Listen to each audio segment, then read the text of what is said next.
Et bonjour à toutes et à tous, c'est Jonathan Caparo, journaliste et pronostiqueur épique depuis 2012. Bienvenue sur ma chaîne consacrée aux courses épiques, là où la passion se vit au rythme des sabots. Avant de rentrer dans le vif du sujet, cette vidéo étant consacrée à la réunion du vendredi 17 octobre sur l'hippodrome du plateau de Gravel et l'hippodrome de Paris-Vincennes, je me permets de te demander de t'abonner à cette chaîne, de liker la vidéo et de la partager auprès de tout le monde afin que cette communauté de personnes passionnées s'agrandisse pas à pas.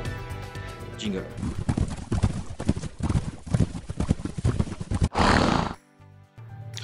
Alors une réunion qui aura lieu ce vendredi à Vincennes, un quintet réservé à des femelles de 4 et 5 ans, donc un lot qui est assez homogène, quand même quelques candidatures qui se détachent. Alors n'hésite pas également à me dire ce que tu penses d'ailleurs dans ce quintet, c'est une jument qui te plaît, ou dans une autre épreuve du programme, c'est toujours intéressant d'interagir entre nous, ça me fait vraiment grand plaisir. Alors dans cette épreuve principale du jour, l'une des principales favorites sera Lara Croft, et je vais vous dire de manière pédagogique pourquoi l'ensemble des pronostiqueurs dont je fais partie l'ont retenue en très haut rang. Tout simplement parce qu'elle reste sur une excellente deuxième place sur l'hippodrome de Lisieux. C'était pas facile ce jour-là de rendre la distance. Alors Lisieux, son entraîneur Tony Lebelair entraîne à 20-25 km de l'hippodrome, donc on va dire qu'il joue à domicile. Et la jument, c'était difficile ce jour-là de rendre la distance. On sait que c'est très compliqué sur ce petit anneau à main droite qui s'apparente un peu comme l'hippodrome de Cabourg. Un petit tracé, un petit tourniquet à main droite. Et ce jour-là, Lara Croft montrait qu'elle était revenue à un très très bon niveau. Là, elle n'aura pas la distance, elle s'élance au même poteau que ses adversaires, elle affronte des 4 ans, enfin des 4 et 5 ans. Elle a 4 ans, elle affronte des 5 ans. Et lorsque vous avez 4 ans et que vous avez autant, voire plus de gains que les 5 ans, les juments qui ont 1 an de plus, c'est que forcément vous êtes meilleur qu'elle, c'est le cas. Alors bien évidemment, une course n'est jamais gagnée d'avance, puisque ça reste une catégorie quand même, non pas faible, mais des catégories de juments en devenir. Mais cette Lara Croft a déjà gagné sur le parcours qui les intéresse en tout début d'année. Donc elle est en forme, elle a peu couru cette saison, elle a été ménagée cette année, donc normalement, s'il y a une logique, elle devrait pouvoir se retrouver aux prises pour les premières places. Et donc voilà les arguments que l'ensemble des pronostiqueurs dont je fais partie tient, voilà les arguments tout simplement.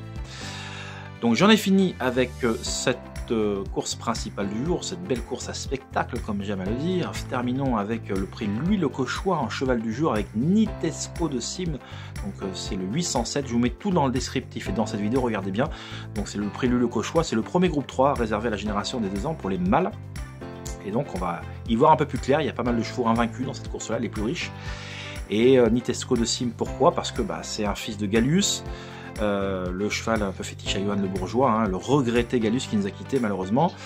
Deuxième du prix d'Amérique, battu d'un nez, d'un poil de barbichette sur le poteau par Davidson Dupont, on s'en rappelle encore, une lutte âpre dans la phase finale. Et donc c'est Johan Le Bourgeois qui a recommandé à Philippe Allaire d'acheter ce cheval, il faut quand même savoir pour la petite histoire. Et pour l'instant, il lui a très bien rendu, il est invaincu en 3 sorties, il s'avère être un très bon reproducteur, Gallius, malheureusement pour lui, et on aurait aimé voir plus de générations. Et c'est un cheval qui peut employer toutes les tactiques, il n'a pas eu à forcer son talent lors de ses 3 victoires publiques pour s'imposer, donc nul doute que dans ce prix Le Cauchois, il devrait permettre à son entraîneur Philippe Allaire de croître sa suprématie dans ce prix Le Cauchois, parce qu'il en a remporté plusieurs par le passé, et c'est certainement pas fini, alors bientôt fini, puisque Philippe Allaire a annoncé la fin de sa carrière d'ici 2 ans, mais en tout cas, voilà un cheval qui devrait à nouveau assurer le spectacle. Rien de spéculatif, mais ici, je ne suis pas là pour l'aspect spéculatif et l'aspect exclusif, ça c'est sur mon site que ça se passe, www.jcaparros.fr, n'hésite pas à venir jeter un petit coup d'œil, je te remercie par avance, et dans tous les cas, on se retrouve à très vite, bye bye.